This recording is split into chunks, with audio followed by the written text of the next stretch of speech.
dará felicidade à terra, nela fazendo reinar, enfim, a concórdia, a paz e o amor. O sentimento mais próprio para vos fazer progredir, domando vosso egoísmo e vosso orgulho, porque dispõe vossa alma à humildade, à beneficência e ao amor do próximo, é a piedade. Essa piedade que vos comove até as entranhas, diante do sofrimento de vossos irmãos, que vos faz lhes estender mão segura e vos arranca lágrimas de simpatia. Portanto, não sufoqueis jamais em vossos corações essa emoção celeste.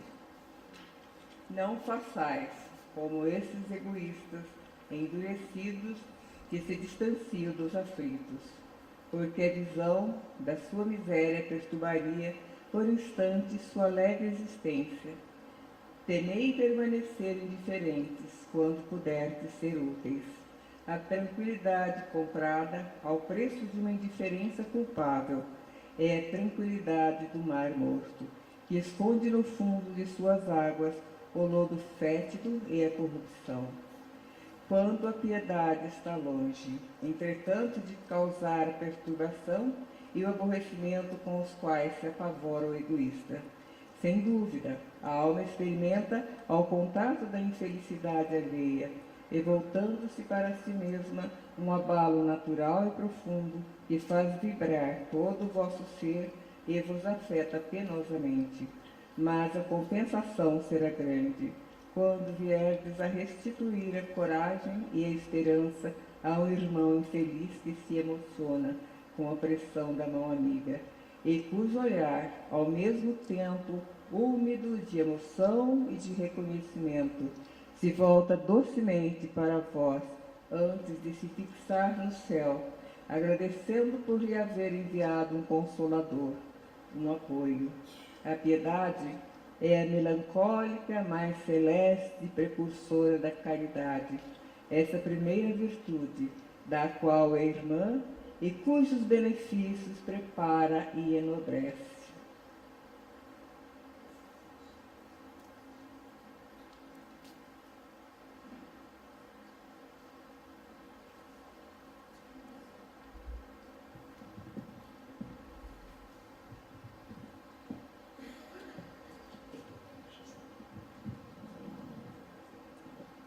Queridos amigos, muito bom dia a todos. Convido todos nós agora para elevarmos os nossos pensamentos a Jesus e agradecer a Ti, Mestre querido, a oportunidade de estarmos aqui reunidos hoje, para que possamos deixar despertar em cada um de nós, Mestre, as Tuas mensagens de amor, as Tuas mensagens de luz, e que possamos cada vez mais sentirmos Tua presença em nossa existência, que possamos cada vez mais também fazer de nossa vida aquilo que Tu ensinaste tão bem para nós, que é esse caminho de transformação até a plenitude desse amor. Fica conosco, Jesus, e que possamos sair daqui mais fortalecidos que quando chegamos. Que assim seja.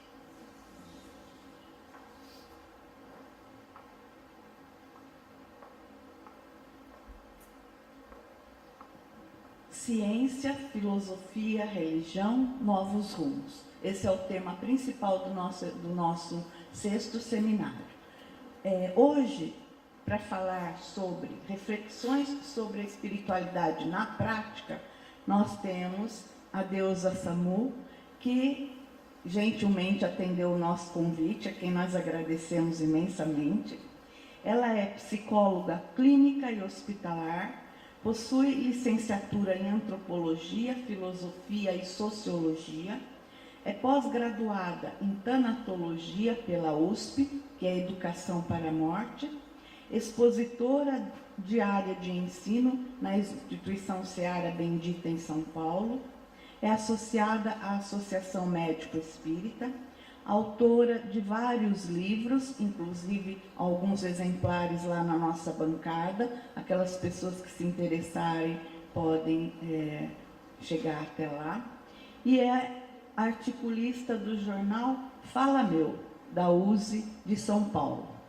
Então, conosco, agradecendo mais uma vez a sua presença, por favor.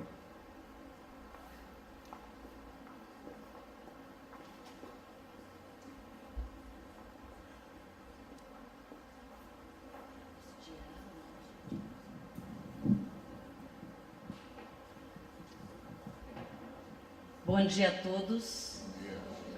Que a paz de Jesus esteja e permaneça entre nós. O tema central é ciência, filosofia e religião, novos rumos. O nosso foco vai ser a prática. Por isso a proposta de reflexões sobre espiritualidade na prática.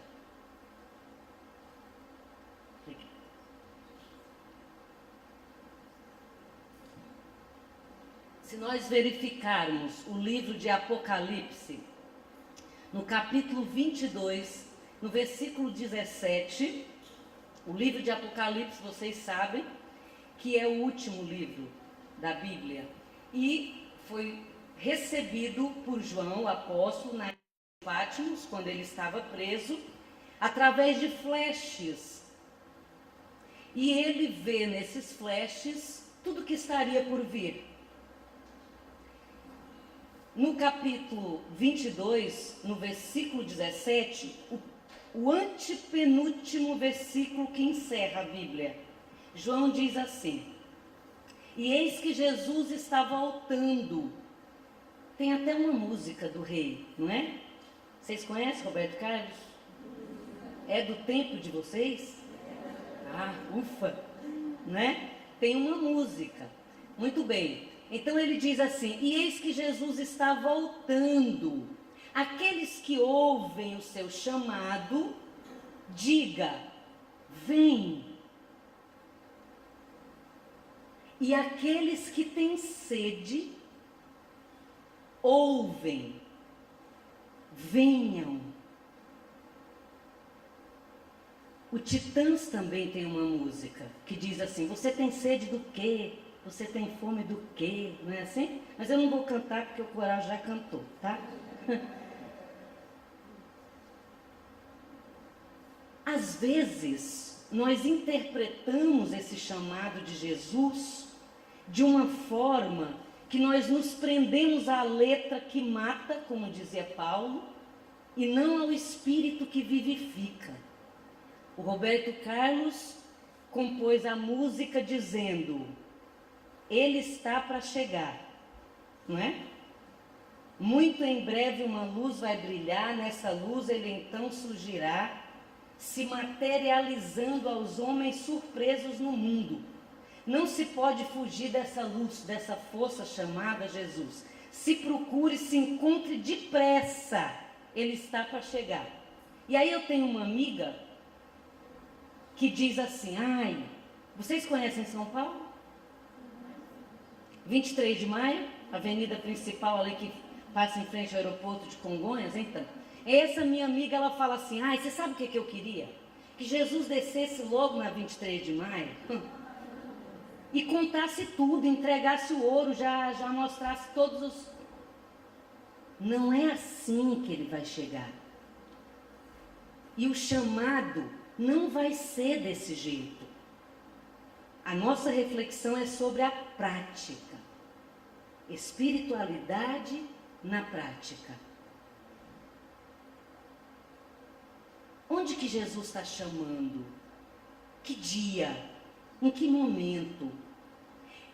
Na segunda parte do versículo, João diz assim: e aqueles que têm sede, venham.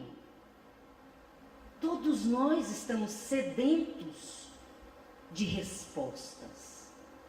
Respostas que venham ao encontro da nossa lógica.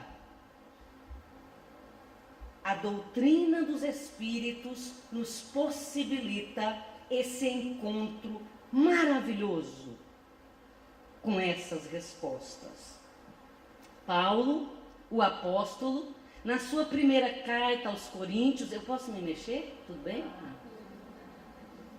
na sua primeira carta aos Coríntios, no capítulo 8, no versículo 1, Paulo diz assim: o conhecimento nos traz orgulho, vírgula, porém, só o amor edifica.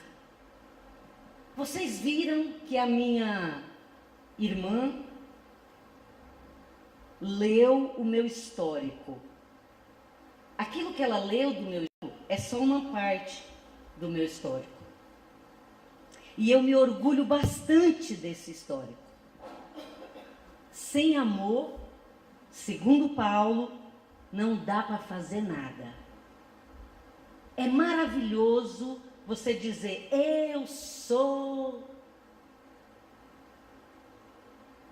É maravilhoso. Mas mais maravilhoso ainda é você descobrir que você não é nada disso. Que você está. Mas isso a gente vai conversar depois. Então vamos começar pensando, fazendo essa linha de raciocínio. Jesus está chegando, não necessariamente descendo de helicóptero no Shopping Iguatemi, tá?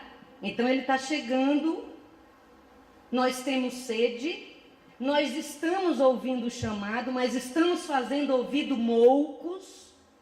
E o que precisamos para nos comprometer com esse chamado no dia a dia? A prática. E para fazer isso, para praticar, envolvido, comprometido, o que nós precisamos? Amor. Não basta conhecimento. Amor. Na década de 90, um empresário do ramo metalúrgico em São Paulo, chamado César Romão, não acreditava em Deus. Ele se achava Deus. Esse é o grande problema quando nós não reverenciamos uma inteligência suprema, causa primeira de todas as coisas. Então ele se achava Deus. E um dia, numa das ruas periféricas de São Paulo, no seu carrão, isso é um problema, às vezes a gente se confunde com o carro. Conhece alguém assim? Aqui em Campinas não deve ser assim, mas só para a gente pensar, não é? Então você entra no carro e você perde a sua identidade. Então César Romão se perde numa das ruas periféricas de São Paulo e ele sofre uma espécie de amnésia, bem rápida. Passa mal. Socorrido por uma mulher negra, ninguém é negro,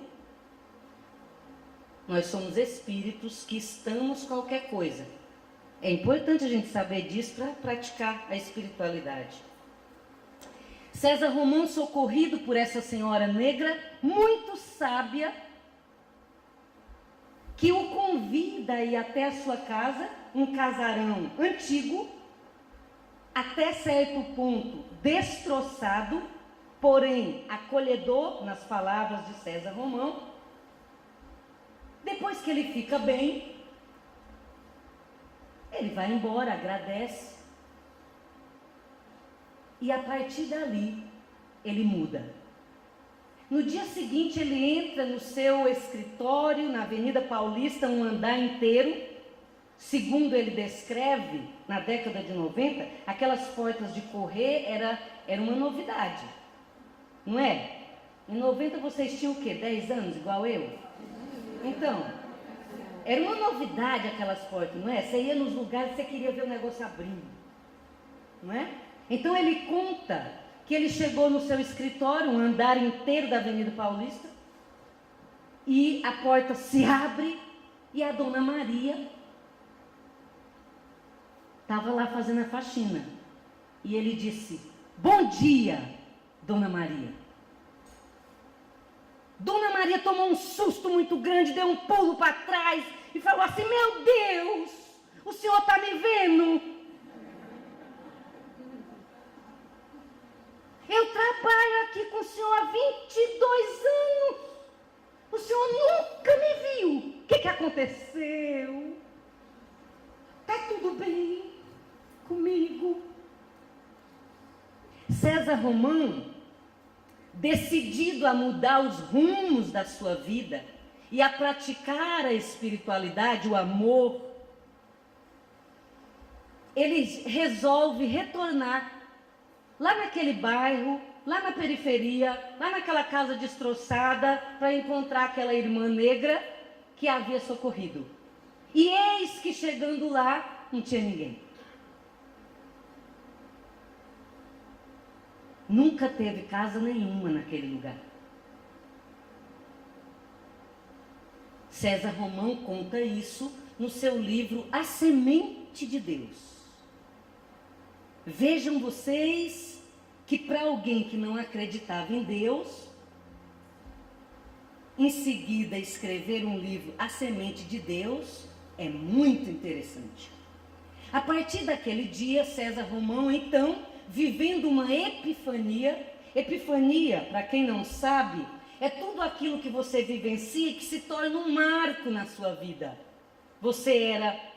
Antes você pensava sobre algo, sobre alguém, sobre determinado paradigma de um jeito, e a partir daquele acontecimento pontual, epifania, no caso dele, ele viveu uma epifania espiritual, ele passa a praticar a espiritualidade.